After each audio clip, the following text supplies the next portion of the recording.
DJ All right, guys, Del so Tufo. we're back, man. We're going to continue with this whole GOAT thing, and now we're on the Southwest Division in the Western Conference. So we have the Mavericks, the Rockets, the Grizzlies, the Pelicans, and the Spurs. So right off the bat, I'm going to start with the easy one.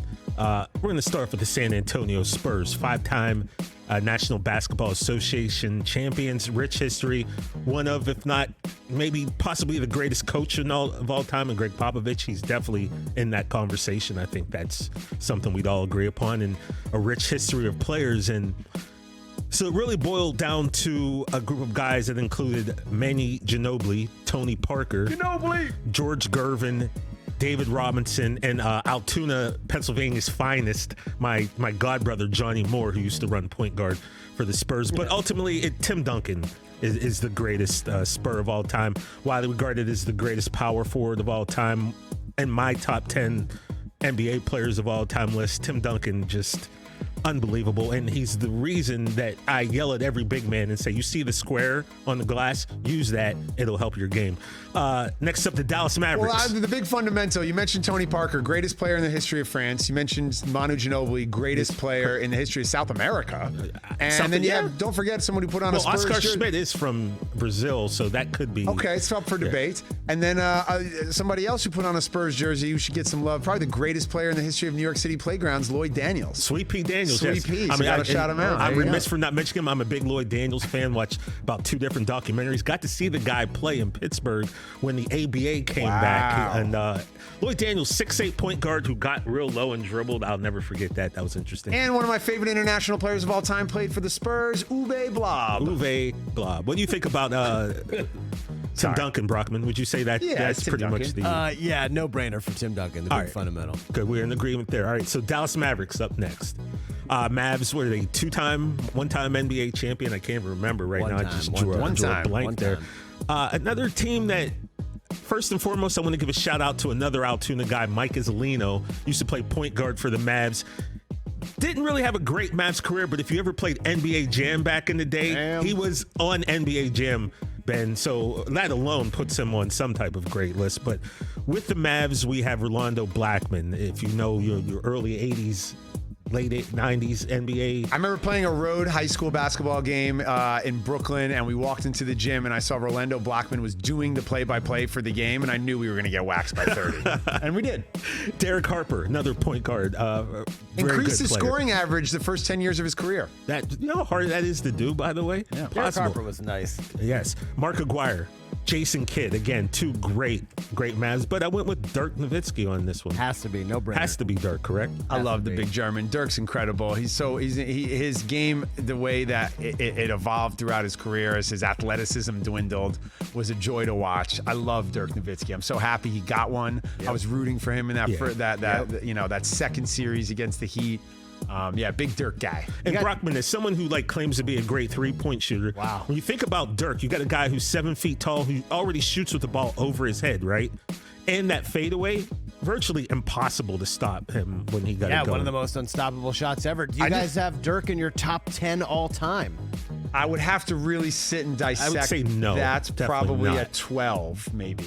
I put Akeem Olajuwon over Dirk. I would say, but I do have Dirk's old man jump shot in my game now as we're heading into One Last Summer Tour. That's what we're calling this year. I've retired. The One Last Summer Tour? You're retired? I think I've retired. I'm playing every game like my last. Could be. I would say Dirk. It's over. Dr. Clapper, you're either pre-op or post-op. I would say Dirk definitely top 25, and then it would have to break it down I'd say from Dirk there. might be, and I'm with Ben. I'm in that 12 to kind of 16 range for Dirk, I think. Like I said, I'll definitely say 25, and probably even lower than that, but just off the top of my head. So far, these have all been easy. You hit us with a bunch yesterday. These are all kind of been like everybody knows. Are there any in this list today that that's why I start off with the easy ones. Now we're going to go one more easy one before we get to the harder ones, and that's the Houston Rockets. Right. Houston Rockets, of course, you go the whole way back to Calvin Murphy, and you have the great Moses Malone. Rudy T.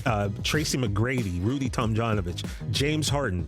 And Brockman will tell you, James Harden, if you don't remember, put in some serious work as a member of the Rockets. Don't forget Yao. Yao Ming, too. Career cut short, but definitely, a very identifiable Rocket player. But It's Hakeem Olajuwon. The man's nickname is The Dream. You don't get a nickname like The Dream unless you're really good. And guess what? This man was really good. As the great Michael Jordan once told me, quote, we could never do anything with Hakeem. So that should kind of tell you how great this man was. You really get an understanding of Hakeem Olajuwon's greatness from hearing the stories of other players, either players who played against him, or I told you guys, I was coaching out last week with Kenny Smith out in Long Island, and he talks about playing alongside Hakeem on those 2 championship teams and just how dominant he was and how incredible he was as a leader and a person. And it's why all the big guys go and visit him, still get their footwork on. And it's just, he's definitely kind of slept on in the all-time great conversation around the NBA. So, okay, now we're going to get to the harder ones, guys. Let's do it. These are the ones we're going to start here with the Memphis Grizzlies, formerly the Vancouver Grizzlies. This was tough, doesn't obviously have the long, rich history that these other teams have, but they've had some really good players. My man Sharif Abdur-Rahim is someone who I really enjoyed watching. Mike Bibby. Steve Francis, not on this list. Steve Francis, we could say Big Country Bryant Reeves. Big Country. Oh, I tried so hard to write him into an All-Star game. Remember we used to actually write in the ballots? Yes. I used to go to every McDonald's on the Upper West Side and just take all the ballots and write in Bryant Reeves. Didn't happen. Didn't happen. But it's boiling down to 2 players right now, guys. And my 2 players are Marc Gasol and Zach Randolph. Yeah, I'm like, Zebo. one of these 2 has to be the greatest player in franchise history. And I went back and forth with these guys. Of course, Marc Gasol had the Defensive Player of the Year award. Yep. A little bit longer career with the team. But to me, the greatest era of Memphis Grizzlies basketball, not counting what we've got going on right now in the Ja era, that grindhouse era with Gasol, with Tony Allen, with Mike Conley. And I feel like Zach Randolph just embodied everything that team and that culture was about. So for that reason, I went with Zach Randolph, Debo, as the Grizzlies. I gotta say, it's only a couple years in, but it probably should be Ja, right?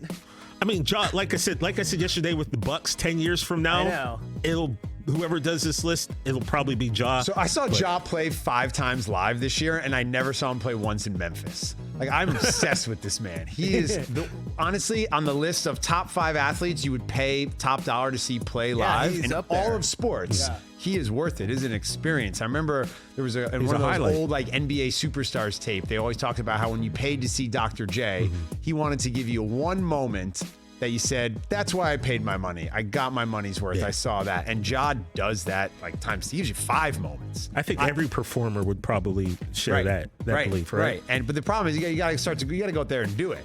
And I don't like that he played less than 60 games. I don't like that. Also, the fact that the team went something like 22-2 in his absence. Right. I don't like that Jaren Jackson's not going to be ready till January or so. So they're going to have an interesting season. And now he's paid, and I want to see him take it to another level because he should be the one who is the answer to that question. Yeah. Who's the greatest player? But as of today, he can't be. No. But no, like Zebo, he's the head of the snake. I thought you were going to mention Connolly as the greatest player ever, and he has the longest tenure. I gave him a shout out there. Yeah, but definitely Zebo. And now we're coming up with the New Orleans Pelicans, formerly Charlotte Hornets, and so you had to merge those franchise history and kind of, you have your Alonzo Mournings, your Larry Johnsons, your Kelly Tripucas, great former Hornets, and then you get to the Pelican side, then the Oklahoma City Hornets. Remember, we had that whole era with David West and Chris Paul. But I think basically, guys, when you look at the numbers and you break it all down, even though this man right now is kind of getting dragged by the new media, old media, and we're kind of talking bad, not we, because I haven't, but people talk kind of bad about him. The fact of the matter is Anthony Davis put in some very serious work on the basketball court, and I think he's more than worthy of being the GOAT of that entire franchise. Yeah, won the All-Star Game MVP in New Orleans as well when he was playing there, and took them to the playoffs and won a playoff series, I believe, in New Orleans. A longer, if you look at Larry Johnson and Alonzo Mourning's careers, they really had their postseason success defined elsewhere. But Alonzo, in Miami and New York. One of my things was you have to play at least 3 seasons. Alonzo just had 3 for them, and then he moved on. So really... Alonzo, I think, went on to play in the NBA Finals with New Jersey. Yeah. He went on and had a great career after in Miami. He went and won the ring. So. Yeah, and their history was so new back then, so he would obviously be their greatest player playing for 3 years. Well, Kelly Tripucka. Honestly, I think Muggsy Bogues might be their best player. I apologize. I'm sorry. I wrote Muggsy's name here. I forgot to mention him. To me, Muggsy Bogues, guys, and I think Chris, you and I have talked about this. I think legitimately one of the absolute greatest athletes heavyweights that this planet has ever seen. When you consider a 5'3" point guard playing that long, 14 years in the association? So we have a family connection as to why Tyrone Bogues is called Muggsy. My father's godfather is a playwright named Sidney Kingsley. He wrote this play called The Bowery Boys, collection of stories about kids growing up on the Lower East Side during the Depression. They turned that into a TV show that apparently Tyrone Bogues and his friends would watch every day after school. The leader of the crew on the show was this little tiny guy who was a lot tougher than his stature would suggest, and his nickname on the show was Muggsy. So everyone in the town in Winston-Salem knew that Tyrone loved that show. They called him Muggsy off of the show that my father's godfather wrote. So there you go. There you go. Muggsy Bogues connection. Bogues. Shout out to Muggsy, man. Is that the whole, that's it? That's all the teams? That's that whole division right there. I like it. So we got Dirk, Hakeem Olajuwon, Zach Randolph, Anthony Davis, Tim Duncan. Very international. We're taking it to the Cayman Islands. We're worldwide. We're the greatest worldwide. swimmer. The greatest swimmer in the history of the Cayman Islands. Pretty cool. Hakeem Olajuwon. We're internationally known thought from the the east to the west coast. Yeah, the Cayman Islands I thought were just only for offshore bank accounts. Now you know. Like, I didn't even know that was a real place. I thought it was just made up for the movies. Like, Gene Hackman's like, I got to go to the Caymans. That's not a real place. Right. The laws don't exist there. Yeah, that's Yeah. not a real place. Yeah. It's like something you hear about in The Firm. They talk about. Yeah, exactly. That's what I mean. Like, it's not a real place. It's like, can't oh, I leave got the an firm. offshore account in the Caymans. Oh, cool. That's for TV. Like 555 area code for